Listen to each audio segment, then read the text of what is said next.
Señora presidenta, señor candidato y presidente en funciones, señorías, hoy se cumple un año desde que se disolvieron las Cortes de la 10ª legislatura. Han tenido que pasar 2 elecciones, 2 investiduras fallidas, mucha frustración y un periodo caracterizado por la inestabilidad y la incertidumbre política para llegar hasta el día de hoy. El pasado fin de semana conocimos la decisión del Comité Federal del Partido Socialista, modificando la hasta entonces inamovible y rígida posición de su grupo parlamentario para pasar del no a la abstención. Si el presidente del Gobierno se comprometía a someterse a una nueva sesión, habría la posibilidad de poner punto final a la política de bloqueo y evitar así unas terceras elecciones y eludir el bochorno, por tanto, de volver a decirles a los españoles que una vez más el voto que emitieron en junio fue tan inútil como el que emitieron en diciembre. Afortunadamente, de nuevo, Su Majestad el Rey, y a la vista de la posición de las distintas formaciones, pudo encomendar a quien ganó las elecciones acudir a la Cámara en el día de ayer en búsqueda de una investidura que haga viable esta 12ª legislatura. Esto es lo que nos trae de nuevo a la Cámara, y no es otra cosa que en un acto de responsabilidad el Parlamento sea capaz de cumplir con una de sus primeras obligaciones constitucionales, aunque sea in extremis, y es la de que en España haya un gobierno. Que gobierne, un gobierno que gobierne, un gobierno que funcione, y no un gobierno en funciones. Y digo que es un acto de responsabilidad, en primer lugar, del candidato que se vuelve a presentar, porque quizás hubiera sido mejor haber escuchado lo que otros proponían y mi grupo hubiera aumentado el número. Y, por lo tanto, la primera acto de responsabilidad es haber acudido hoy aquí y no buscar ventaja, como otros pretendían, en nuevas elecciones. En segundo lugar, de aquellos con los que a través del diálogo y la negociación hemos sido capaces de presentar a la Cámara hace poco tiempo una mayoría de 170 escaños. Y en tercer lugar también, señorías, del grupo al que los españoles han encomendado liderar la oposición desde las urnas. Porque con una aritmética parlamentaria como la que tenemos, la oposición no consiste en decir no a todo, sino en usar sus votos precisamente, como se ha dicho esta mañana, para intentar ser útiles a sus votantes. Otros ya han dicho que para ellos estar en la oposición es sencillamente destruir puentes y decir a todo que no. Me parece que están eludiendo una de sus obligaciones fundamentales para con sus electores. Porque, señorías, si algunos podían albergar dudas sobre lo que los españoles nos dijeron en diciembre, nadie debería haber tenido dudas tras los resultados de junio. El Partido Popular volvió a ganar y fuimos los únicos que lo hicimos con más votos, más escaños y, en definitiva, con más respaldo de los españoles. Sacamos, como ya se ha dicho aquí esta mañana, 52 escaños al segundo, 66 al tercero y 105 al cuarto. Y eso favorecía lo que siempre ha sido una regla incuestionable en este Parlamento, y es que gobierna quien gana. Obviar el resultado de las urnas nos llevaba, por lo tanto, señorías, a un callejón sin salida. Quien quería ser el jefe de la oposición no podía hacerlo por la sencilla razón de que no había presidente del Gobierno que pudiera gobernar y al que hacer, por tanto, oposición. Los que pretendían ejercer el control al Gobierno tampoco podían hacerlo, porque el Gobierno en funciones no había sido investido por esta Cámara y no podía responder ante una Cámara que no le había dado su confianza. Además, la previsión de unas nuevas elecciones hacía inviable la potestad legislativa de un Parlamento que, como el propio Gobierno, también estaba limitado por el marco temporal. Las instituciones estaban, por tanto, sufriendo un daño y un desprestigio que afectaba al sistema democrático. Y la incertidumbre política estaba comenzando a afectar al futuro de muchos españoles. Se trataba, por tanto, y se trata de acabar cuanto antes con esta situación y trasladarle a los españoles que estamos ante una nueva etapa en la que, evidentemente, es preciso entenderse para superar los bloqueos, los cordones sanitarios, los sectarismos y ser útiles a la gente. Señorías, permítanme señalar que si queremos ofrecerle a los españoles un Gobierno que esté en condiciones de abordar los retos que tenemos por delante, corresponde a esta Cámara asegurarles un Gobierno moderado, estable y en búsqueda continua del acuerdo. España no puede arriesgarse a pagar las consecuencias de una aventura de radicalismo, ineficacia o incertidumbre, porque esas aventuras ya sabemos cómo terminan. Desde el pasado 21 de diciembre, Mariano Rajoy ha defendido siempre un gobierno de amplia base parlamentaria, capaz de hacer con consenso y vocación de permanencia los grandes pactos que España necesita. El Partido Popular también ha entendido el mensaje de las urnas y no es otro que la obligación de entendernos entre nosotros para afrontar con éxito la consolidación del cambio. Ese cambio que se ha producido en los últimos años, señorías, porque tras recibir un país al borde del colapso económico y social, hoy nadie duda que el Gobierno de Mariano Rajoy, en circunstancias muy difíciles, ha logrado enderezar la situación económica, salvar al país del desastre, evitar el rescate, pasar de la recesión a la recuperación, de la destrucción masiva del empleo a la creación de nuevos puestos de trabajo. Hemos pasado, señorías, de ser el enfermo de Europa a situar a España a la cabeza de la locomotora europea en crecimiento y abrir las perspectivas de bienestar que desea la mayoría de los españoles. Basta ver cómo estaba España en 2011 y cómo está hoy. Y esto, señores, lo reconoce no solo la EPA de hoy, sino ayer mismo hasta la propia señora Carmena, que a pesar de que en Madrid se ha convertido en la ciudad, una de las ciudades más sucias de España, a pesar de que hoy en Madrid capital hay más paro por primera vez en la historia de lo que hay en la Comunidad Autónoma de Madrid, y a pesar de que en Madrid ha subido el precio de la vivienda un 13%, ayer la señora Carmena decía que en Madrid se vive muy bien. Oiga, ¿qué es lo que no ha entendido usted de este mensaje, señor Iglesias? ¿O es que acaso usted no habla con la alcaldesa? Señorías, los españoles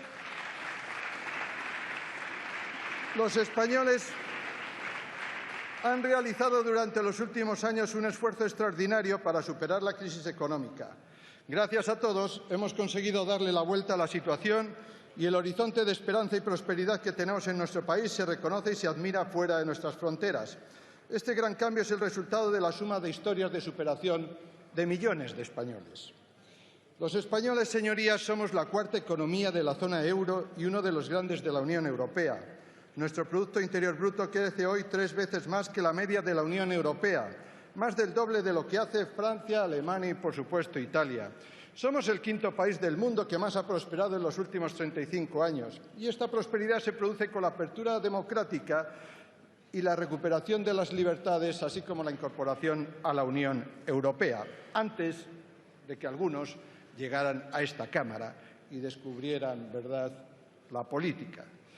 En el último año, 1 de cada 2 personas que ha abandonado el desempleo en la zona euro lo ha hecho en España. Y en los últimos 4, pensionistas, familias y trabajadores mejoraron su poder adquisitivo gracias a la inflación baja y a la reducción de impuestos. Nuestras empresas son líderes en el ámbito de las infraestructuras.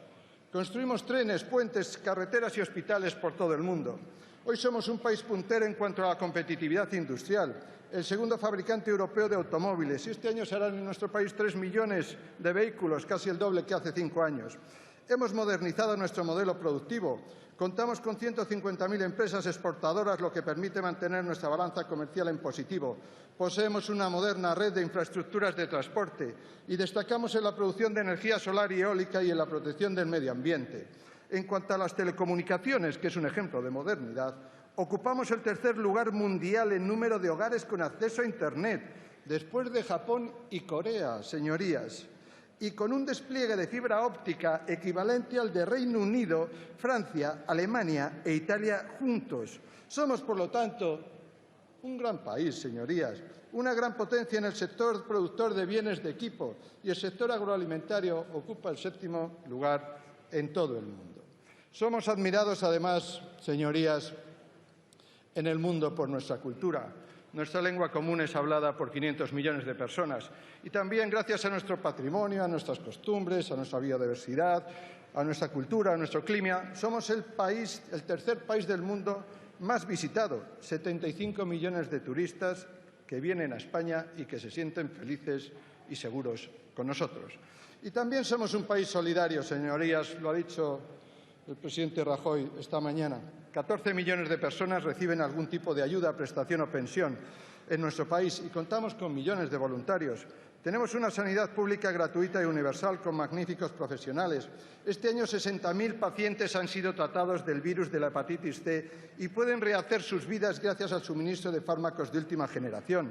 Somos líderes mundiales en donaciones y trasplantes de órganos y se apoya a los más desfavorecidos, con más de 15.000 organizaciones solidarias que funcionan en nuestro país. Hoy el gasto social en España, señorías, es el más alto de la historia de nuestro país.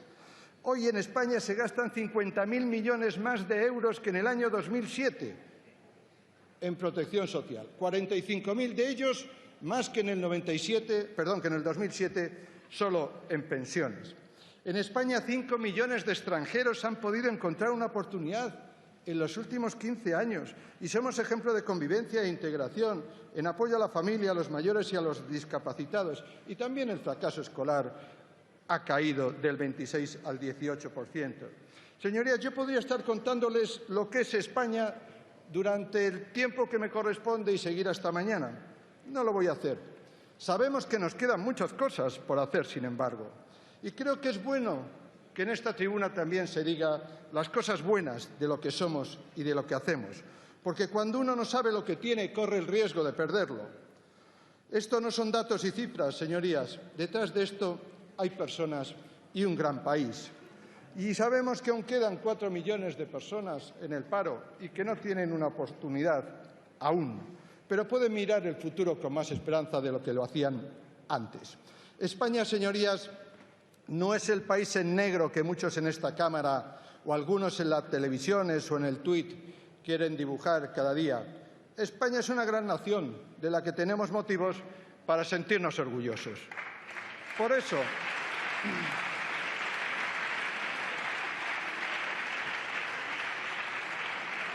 Por eso, señorías, nuestro proyecto para España pasa por un Gobierno que continúe la tarea emprendida, fomente la actividad económica, impulse la inversión y siga creando empleo y extienda dentro y fuera de España el clima de confianza política y económica que necesitamos. Y es evidente que ahora España necesita un Gobierno basado en acuerdos, porque así lo exigen los resultados electorales, porque así nos lo han pedido los españoles y porque nos enfrentamos a desafíos a los que ningún partido político puede hoy responder en solitario. Los resultados electorales, por lo tanto, nos obligan a todos. Es nuestra responsabilidad retomar el espíritu de consenso y de diálogo que protagonizaron hace muchos años nuestros padres para darles un futuro mejor a nuestros hijos. Tenemos por delante un nuevo ciclo político y no queremos ni buscamos cheques en blanco, como se ha dicho por ahí. Tenemos que aprovechar esta legislatura, que puede ser la de las oportunidades, para avanzar en la solución de los retos del futuro de España. Mariano Rajoy acude hoy a esta Cámara, además, con el apoyo del acuerdo vigente firmado el pasado mes de agosto con UPN, con PAR y Foro Asturias, y con el respaldo del Grupo Parlamentario de Ciudadanos y de la representante de Coalición Canaria. En nombre de mi grupo, quiero agradecer y reconocer el esfuerzo al servicio del interés general que han prestado estos grupos a través del acuerdo alcanzado y en vigor, que supone e implica el apoyo de 170 diputados. Sin embargo, señorías, esta mayoría no fue suficiente para conseguir luz verde a finales del mes de agosto y por eso, como he dicho antes, estamos aquí otra vez. Nosotros seguimos manteniendo el espíritu colaborativo y con vocación de permanencia con el objetivo de poder recuperar el tiempo perdido y dar estabilidad al país tras 10 meses de parálisis. Este es el espíritu que subyace en los 50 compromisos para mejorar España que firmamos con Ciudadanos. 150 compromisos que son 150 acuerdos. Un proyecto en positivo, con medidas concretas, que en vez de derogar las políticas que han estado funcionando, las complementa y mejora en pro del bienestar de la gente y en el que hay, además, como se ha dicho también, más de 100 coincidencias con el acuerdo que firmaron en su día Ciudadanos y Partido Socialista. Por lo tanto, señorías, este debe de ser el punto de partida. Hay muchas coincidencias que nos pueden permitir hacer que esta legislatura sea una legislatura estable sin excluir a nadie. También me gustaría apelar de manera especial a la responsabilidad de los grupos que defienden los valores que la Constitución proclama. Me refiero a la unidad, la soberanía, la igualdad entre españoles, el respeto riguroso por los principios de la democracia, la defensa de la legalidad, es decir, aquellos valores que forman el consenso básico de la sociedad española sobre los que se teje nuestra convivencia desde 1978. una gran convivencia y que, desgraciadamente, y hoy lo han vuelto a manifestar aquí algunos esta tarde, han dicho que no van a respetar. Señorías, España necesita estabilidad frente a la incertidumbre y solución frente al conflicto. Es el momento de comprometernos con la nación y componer entre todos un marco de convivencia centrado en el sentido común, la lealtad y el servicio a los españoles. Puedo garantizarles que mi grupo parlamentario está comprometido con ello. España requiere que se vuelva a encontrar en la política el instrumento al servicio de la sociedad perdido en los últimos meses, con una actitud que anime permanentemente al diálogo. Nosotros estaremos ahí y con el objetivo de disipar cualquier intención de hacer del discurso político un arma arrojadiza y que no descalifique la voluntad como único elemento de expresión del discurso político. El camino que tenemos por delante necesita que desarrollemos la cultura del entendimiento. Tenemos que hacer normal en España lo que ya es normal en Europa, muchos países donde no hay una mayoría clara, pero hay gobiernos de coalición. Y este nuevo ciclo nos puede brindar la oportunidad de trabajar conjunta y generosamente por España. Nuestro proyecto para España ofrece afrontar juntos, en base al diálogo, al entendimiento y a la altura de miras, los grandes objetivos nacionales. Como punto de partida, lo que ayer expuso el presidente. En primer lugar, el crecimiento y el empleo. Desde el año 13, gracias a las reformas, se han recuperado, y hoy lo hemos visto en la EPA, 2 millones de empleos que destruyó la crisis, señorías. 2 millones de empleo. Y eso hace posible alcanzar el objetivo que nos marcamos en la campaña electoral cuando dijimos a los ciudadanos que era posible alcanzar la cifra de 20 millones de personas trabajando en nuestro país. Para ello tendremos que afrontar muy pronto el techo de gasto y también los presupuestos generales del Estado. Señorías, tenemos el compromiso de garantizar las pensiones, de tener una sanidad moderna, unos servicios sociales eficientes y una atención y prevención de la dependencia. Y por eso es muy importante el anuncio del presidente de que se convoque de forma inmediata el Pacto de Toledo para hacer que nuestro sistema sea un sistema equilibrado y sea un sistema que perdure como ha durado y como ha perdurado hasta ahora. Cuando hablamos del bienestar de los españoles y nuestro sistema de protección, hay que destacar entre ellas la lucha de la peor forma de desigualdad, que es la violencia de género. También les proponemos hacer un pacto en este asunto con el conjunto y el apoyo del resto de las administraciones públicas, para proteger no solo a las mujeres, también en muchas ocasiones a los hijos de esas mujeres.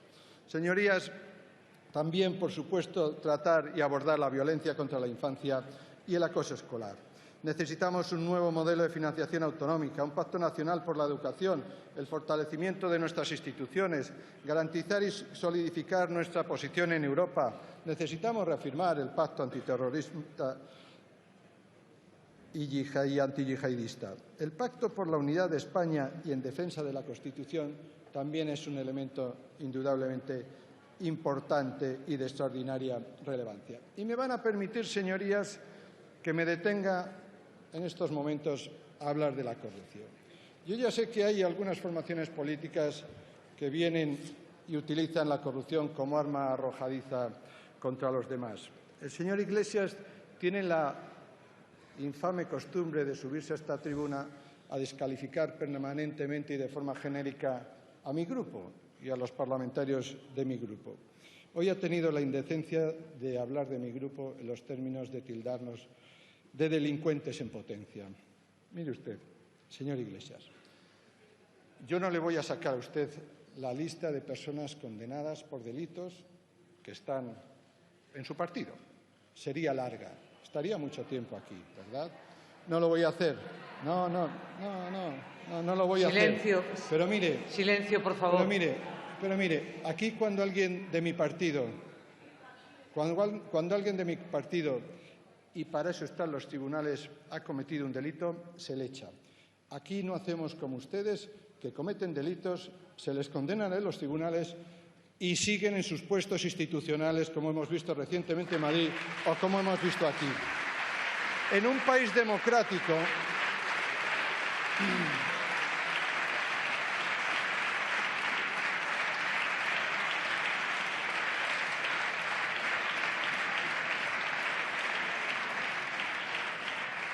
Señorías, en un país democrático quien dice quién es un delincuente sabe quién es. Los jueces y los tribunales. No usted, señor Iglesias. ¿Eso sabe dónde ocurre? En las dictaduras. Esas que usted también conoce y con las que se lleva tan bien.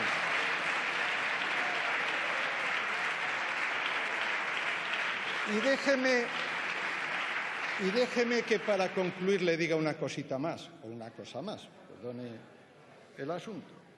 Mire, usted no está hecho de mejor pasta que muchos de los corruptos que hoy se sientan en los tribunales. Me va a permitir que le diga ello. Ellos quizás usaron las siglas de unos partidos políticos para enriquecerse y ponerse a la venta de algunos. Pero es que usted usó el nombre de España para ponerse a la venta de dictadores y de regímenes, verdad, extranjeros como el de Venezuela y el de Irán. Sí, señor Iglesias. Sí, señor Iglesias.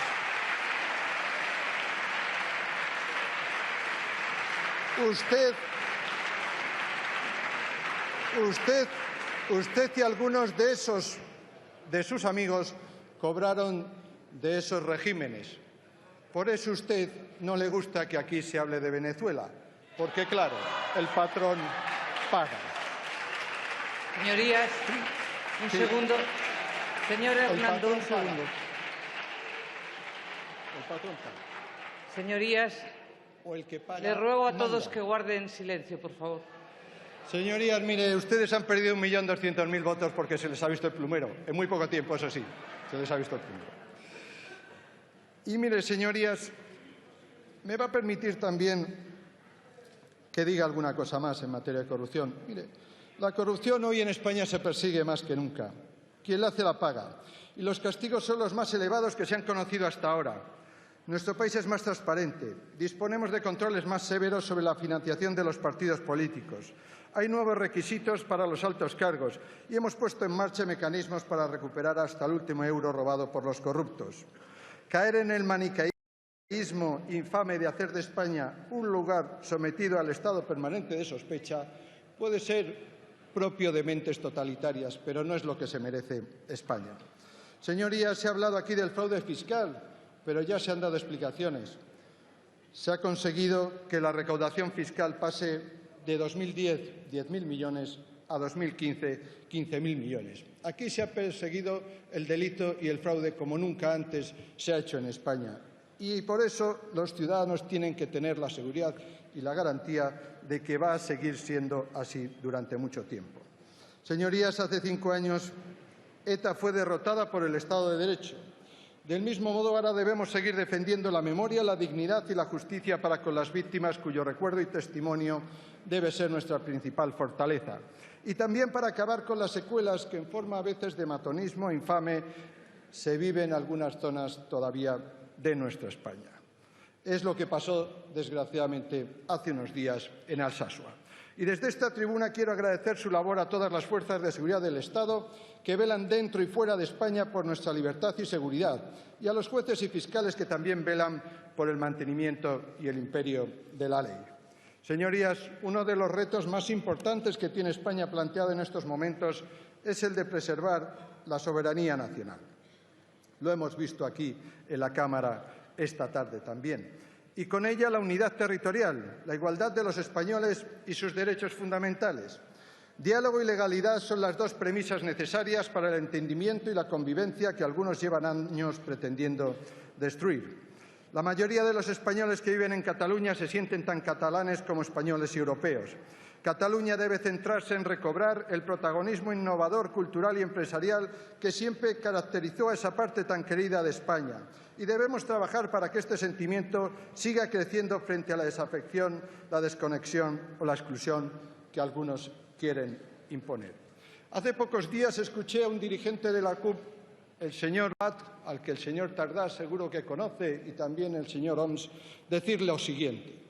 Nosotros, la CUP, proponemos la convocatoria del referéndum unilateral de independencia, tanto sí como no, con todas las de la ley, hasta el final, como mínimo para hacer entrar en contradicción antidemocrática al Estado español y que tenga que recurrir a algún tipo de fuerza legal o incluso de fuerza bruta que reprima, si quiere reprimir hasta las últimas consecuencias la convocatoria de un referéndum. Es clave llegar hasta el final para poder tensar la situación. ¿Sabe lo malo de esto? Lo malo de esto no es que lo diga un señor de la CUP. Lo malo de esto es que haya un gobierno en Cataluña y dos partidos como Esquerra Republicana de Cataluña y la vieja Convergencia y Unió que se arrastren para gobernar detrás de los votos de unos señores que mantienen estas posiciones en Cataluña.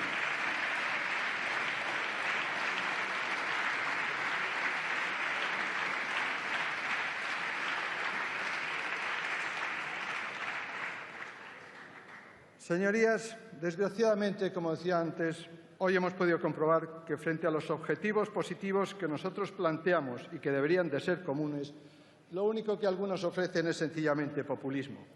El populismo es la respuesta fácil a los problemas complejos.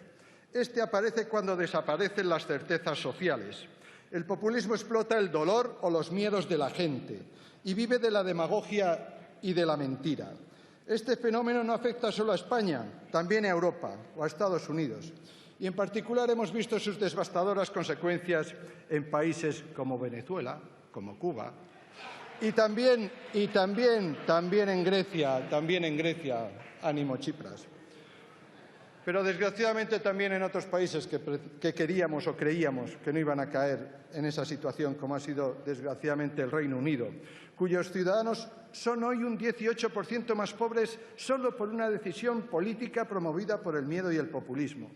El método de trabajo del populismo es bien sencillo. Se busca un culpable al que responsabilizar de los problemas y se extiende el rencor y el dolor social a través de las pancartas. Las víctimas o el objetivo pueden ser los partidos gobernantes, eso que llamaba el señor Iglesias la casta, los inmigrantes, lo que ha dado como fenómeno en el norte de Europa la xenofobia, o el resto de los compatriotas, como desgraciadamente alientan algunos en Cataluña con aquello del España nos roba. Son, señorías, todas la cara de la misma moneda.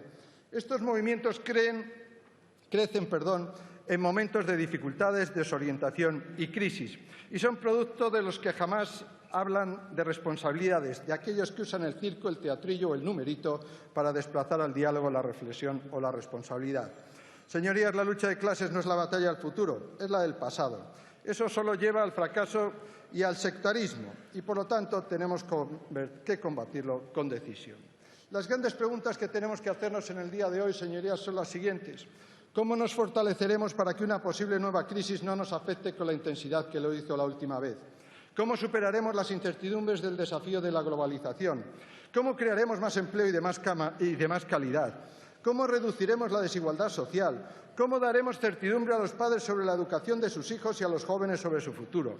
¿Cómo conseguiremos proteger a las mujeres frente a los malos tratos? ¿Cómo haremos para que nuestro país cuente aún más en Europa y en el mundo? ¿Cómo combatiremos las amenazas del terrorismo? ¿Cómo defenderemos la unidad de la Constitución de España? Señorías, estas son las preguntas que requieren las respuestas de todos. Señorías, termino. Soñemos con una España joven, que diría el Unamuno, hoy tanto citado, está a lo largo de esta jornada de investidura, que ofrezca a nuestro país un futuro mejor. Trabajemos por una sociedad libre, justa, solidaria, en la que se premie el talento, el trabajo, el esfuerzo y la imaginación, sin olvidar nunca a aquellos otros que, por ser o estar más desfavorecidos, en todo momento hay que ayudar, alentar y proteger. Señorías, soñemos con la España de la ilusión, de las oportunidades y del futuro y hagamos de todo ello y con el esfuerzo de todos ese trabajo una realidad. Ese es, señorías, el compromiso de mi grupo, el compromiso del Gobierno, del Partido Popular y de Mariano Rajoy. Nada más y muchas gracias.